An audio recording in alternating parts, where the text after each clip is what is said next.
The Christmas Ring is yet another Hallmark movie that just seemed to tick all of the right boxes for me. This was released in 2020, directed by Troy Scott, and stars Nazneen Contractor as Kendra, and we also have David Alpay as our other protagonist, Michael. And I have to say, the character of Kendra I really loved. She really spoke to my love of writing and of journalism.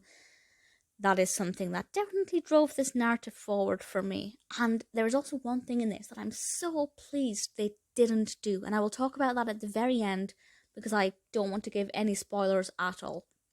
But basically, Kendra is looking for her mother's engagement ring. It's gone missing after her father has passed away. And while she's doing this, she finds an engagement ring with an inscription in it from the 1940s. She wonders why this ends up in an antique shop, not with, of course, that person's descended family. And she puts her investigative nose to use as she goes in search of, this ring's origins and its true family. And of course, I think that's pretty interesting. Following her, you think, well, who owned this ring? How many answers is she actually going to be able to find? I will say, very coincidental. There are a lot of coincidences in this, as is usually the case with a Hallmark film. She manages to pretty instantly find the jeweler who sold it because of an insignia on the inside of it. And then when she finds the jewellery store, although it's no longer open, that person's grandson just so happens to own a bakery that is on the same site. And then they just so happen to know this person who knows this person. Many coincidences. But if you are a fan of Hallmark, I'm assuming that you are, aware of that now and you just kind of grow to expect that. Certainly I do, and that doesn't bother me in the slightest. I was wrong. Usually with Hallmark films, you can kind of guess the answer or solve the problem well before the protagonist does, because it's blatantly obvious. But with this, I actually thought it would be something else. And I'll tell you again at the end what I thought. I don't want to say it now because it will obviously give you an insight into what it's not about. But I was so pleased. I was really thrilled with that. I love the development of the narrative. The character of Michael, I feel like they tried too hard with him. Because when Kendra approaches him, he's very standoffish. He thinks that she is there to try and interview him about a problem that has put him in the spotlight and has made him basically be hounded by the press. That felt really unnecessary.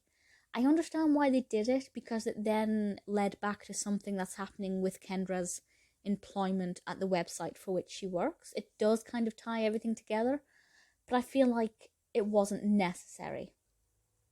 The narrative could have been told without forcing it into that. But again, not really that bad. Didn't bother me too much. Still enjoyed the narrative unfolding and enjoyed, all of the surprises that were in it. I kind of didn't really predict too much of this, which made me happy.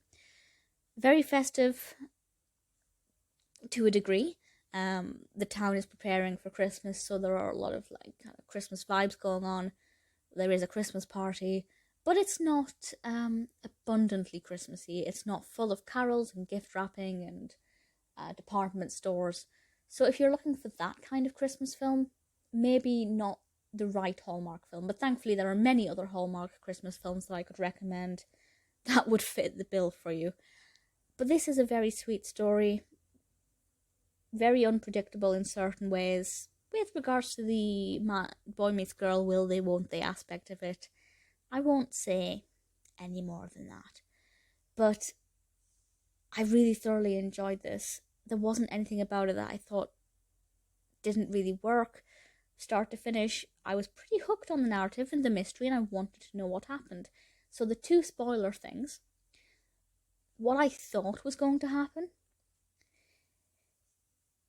is that I thought the ring, because when she finds out who ordered the ring, I thought that he would have proposed to somebody who ended up not being his wife. And it would have been a big family secret reveal.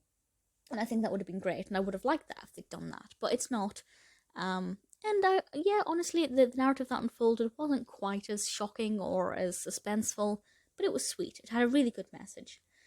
The other spoiler is what they didn't do that made me so happy. I thought, just knowing how Hallmark films work with a lot of coincidences, I thought at the very end they would have said, oh, and also, here's your mother's ring that you've been looking for. That they would have solved that part of her own, of Kendra's own journey. That didn't happen. And I'm so glad they didn't, because that would have been one coincidence too many. And, trying to watch that, I can't think of how they would have been able to force that in. Maybe somebody in her family could have unearthed it, or she could have found it at the same antique store. I don't know. But they definitely could have done that. And they didn't. And I'm really pleased they didn't. Brilliant, brilliant decision there. The Christmas ring is not the most festive, but definitely one of the sweetest. Very happy to recommend this one.